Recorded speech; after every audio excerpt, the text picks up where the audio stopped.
Марс бұл қызыл планета. Басқа планеталарға қарағанда шамалы болса да түрлі түсті. Ол күн жұлдызынан 4-ші планета және біз білетін 8 планетаның ішіндегі ең кішкентай 2-ші планета. Кішкентайлығына қарамастан Марстағы құрлық пен жердегі құрлық аумағы бірдей. Тек жердің 3/2-сін су алып жатыр. Марстың диаметрі де жердікінен шамамен алғанда 2 есе кіші. Сонымен Марс жердің табиғи серігі болса не болады, яғни айдың орнында болса. Мен сізге оның айтарлықтай әсері өте үлкен болады деп толықтай айта аламын. Былай айтқанда, егер Марс айдың орнында болса, өте көп негативті әсерлермен қоса біршама пайдалы жақтары да болады. Сонымен Марс аймен ауысты делік. Ең біріншіден Марстың беті жыли түседі.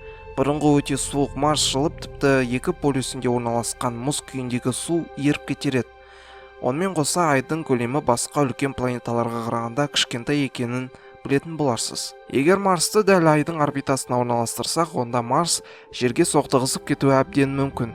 Жарайды, сонда да Марсты жерден 400 000 километр алыста орналасқан деп алайық. Айдыкымен бірдей етіп. Ол кезде Марсты біз көріп жүрген айдан 2 есе үлкен етіп көретін едік. Өйткені айдың диаметрінен Марстың диаметрі 2 есе үлкен. Оған қоса Марстың айға қарағанда сәулені көбірек шағылдыртатын ескерсек, түнге қарай айдың орнына келген Марстың шағылдырған жарығының арқасында айнала күндізгі жарық сияқты өте жарық болар еді.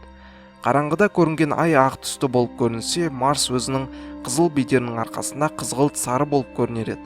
Бұдан соң Марстың салмағы және жердің салмағы өте үлкен болғандықтан, Марс пен жер арасындағы гравитациялық күш жердің күн орбитасын синусоидты түрде айналуына себеп болар еді. Яғни жер өз осінен айналғанда тағы бір нәрсені айналып жатқандай орбитасын өзгертер еді.